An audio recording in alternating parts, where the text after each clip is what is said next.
Hello dear students. आज मैं आपके साथ शेयर करूँगी कुछ फ्लैश कार्ड्स जो आपकी साइंस के बायोलॉजी पार्ट के साथ रिलेटेड होंगे। माइक्रो ऑर्गेनिज्म जो बेसिक सा टॉपिक है, इंटरेस्टिंग टॉपिक है, उसके रिलेटेड फ्लैश कार्ड्स आपके साथ शेयर करूँगी। आई होप आपको सभी फ्लैश कार्ड जो हैं वो समझ आ जाएंगे with in interesting way and आपको उससे नॉलेज जो है वो मिलेगी। This is our first flash card guys. Firstly, we have to know the meaning of microorganism. Microorganism means micro. It is the combination of two words. First one is micro and second one is organism.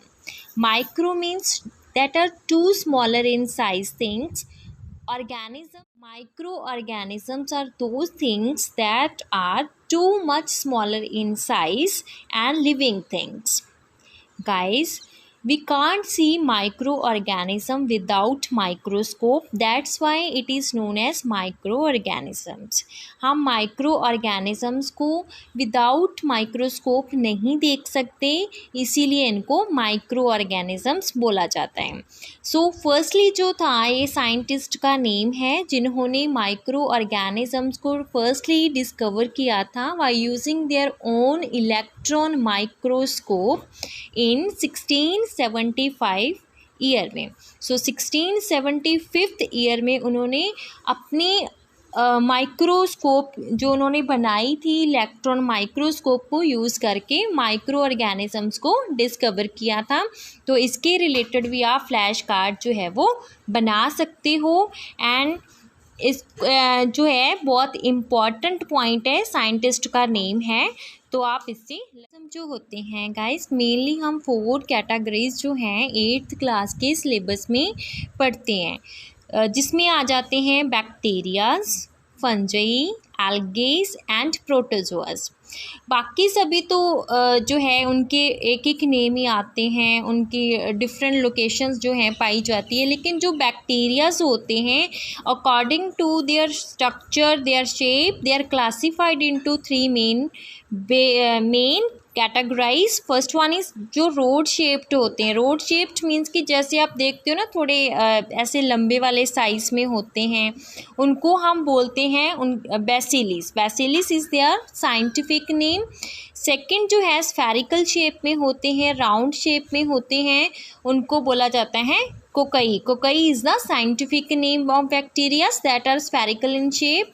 Spiral shape जो हम बोलते हैं ऐसे ऐसे चलते हैं, ठीक है, तो उनको हम बोलते हैं spirilla. They are spirilla are spiral shaped bacterias.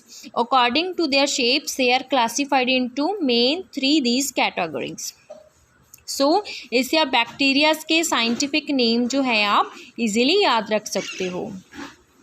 अभी मैं आपके साथ ओनली फ्लैश कार्ड्स जो है वो शेयर कर रही हूँ, इसीलिए टॉपिक रिलेटेड बाकी की जो और इन्फॉर्मेशन है, क्योंकि आपके चैप्टर में टॉपिक के अकॉर्डिंगली देखें माइक्रो ऑर्गेनिजम्स में, तो माइक्रो ऑर्गेनिजम्स की पहले हम डेफिनेशन वगैरह देखते हैं, उसके बाद में उनकी थोड़ी सी हिस्ट्री भी आपको पता होनी चाहिए, उनके बाद उनकी कैटेगरीज आ जाती हैं, मेन क्लासिफिकेशन आ जाती हैं, उसके बाद में आप उनका फ्रेंडली नेचर देखते हो जिसमें आप अपनी डेली लाइफ में माइक्रो ऑर्गेनिजम्स का यूज़ जो है उसके बारे में पढ़ते हो, एंड उसके बाद में आ जाता है कुछ ना कुछ हार्मफुल इफ़ेक्ट। सो आप एक सीक्वेंस में जो है माइक्रो ऑर्गेनिजम्स का चैप्टर कंप्लीट करते हो, but here I am showing just flash cards. मैं फ्लैश कार्ड टॉपिक्स आपके साथ शेयर कर रही हूँ, इसीलिए अभी हम नेक्स्ट देखते हैं फ्लैश कार्ड जो है, जैसे बैक्टीरियाज कौन कौन सी डिसीज़ेस कॉज कर सकते हैं, करते हैं, वायरसेस कौन कौन सी डिसीज़ेस कॉज करते हैं, अल्गेस, फंजाई, तो इनके डिसीज़ेस देखते हैं। बैक्टीरिया में आप देख सकते हो टाइफाइड, पिंपल लाइक डिसीज़ेस हो गई, ट्यूबरक्लोसिस एक्सेट्रा। तो आप इससे याद रख सकते हो कि बैक्टीरिया मेनली कौन कौन सी टाइप की डिसीज़ेस जो हैं वो कॉज करते हैं। फंजी जो है नेक्स्ट माइक्रो ऑर्गेनिजम्स की मेन क्लास आ जाती है, तो ये स्किन लाइक इन्फेक्शन जो है वो कॉज करती हैं। तो इस फ्लैश कार्ड के थ्रू आप एक छोटी सी इन्फॉर्मेशन को याद रख सकते हैं। जो है कॉमन कोल्ड, डेंगू, एड्स वगैरह की जो सीरियस डिसीज़ेज़ हैं वो कॉज करते हैं। तो इस फ्लैश कार्ड के थ्रू आप वायरसेस की डिसीज़ेज़ को इजीली याद रख सकते हो। नेक्स्ट है प्रोटोजोआ। प्रोटोजोआ जो है मलेरिया, स्लीपिंग सिकनेस, ऐसी डिसीज़ेज जो हैं वो मेनली कॉज करते हैं। तो bye using this flash card you can easily remember this. वो पैथोजन के रिलेटेड हैं। पैथोजेंस क्या होते हैं? जो डिसीजेस कॉज करते हैं। सो इनमें मेनली एग्जांपल्स ही मेंशन किए मैंने, हाउस फ्लाई, फीमेल एनोफाइल्स, मॉसिक्यूट्स। सो मॉसिक्यूट्स की और भी टाइप्स हैं जो पैथोजेंस की में एज ए कैरियर वर्क करते हैं, डिसीजेस को कॉज करते हैं। तो उन कैरियर्स की एग्जांपल्स आप फ्लैश कार्ड के थ्रू इजीली याद रख सकते हो। माइक्रो ऑर्गेनिज़म्स के हेल्पफुल नेचर में आप माइक्रो ऑर्गेनिज़म्स के फ़ायदे को डिस्कस करते हो, फ़ायदे को समझते हो कि हमारी डेली लाइफ में माइक्रो ऑर्गेनिज़म्स कहाँ कहाँ पे एप्लीकेबल होते हैं। सो उसमें आता है नाइट्रोजन फिक्सेशन, मींस कि नाइट्रोजन में का लेवल जो है इन्वायरमेंट में फिक्स करके रखते हैं, नाइट्रोजन लेवल को मेंटेन करके रखते हैं। तो उस बैक्टीरियाज का नेम आ जाता है Rhizobium.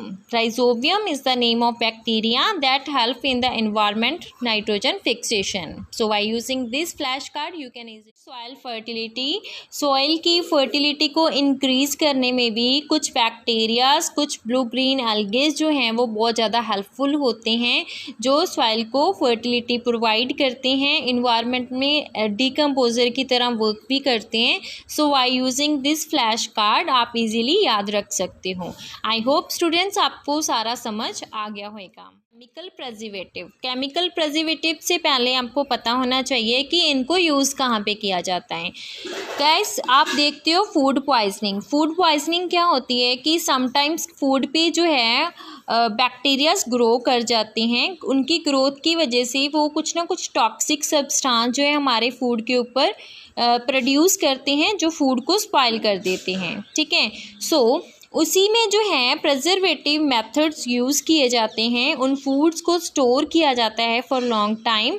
तो उनमें केमिकल्स की अगर एज ए प्रिजर्वेटिव यूज़ देखा जाए तो sodium benzoate and sodium metabisulphite as a chemical जो हैं उनको यूज़ किया जाता है फूड प्रिजर्वेशन में, इसीलिए इनको फूड प्रिजर्वेटिव केमिकल्स बोला जाता है। आई होप स्टूडेंट्स आपको सभी फ्लैश कार्ड जो हैं वो समझ आ गए होंगे एंड आपको वीडियो अच्छी लगी होगी। Thank you so much.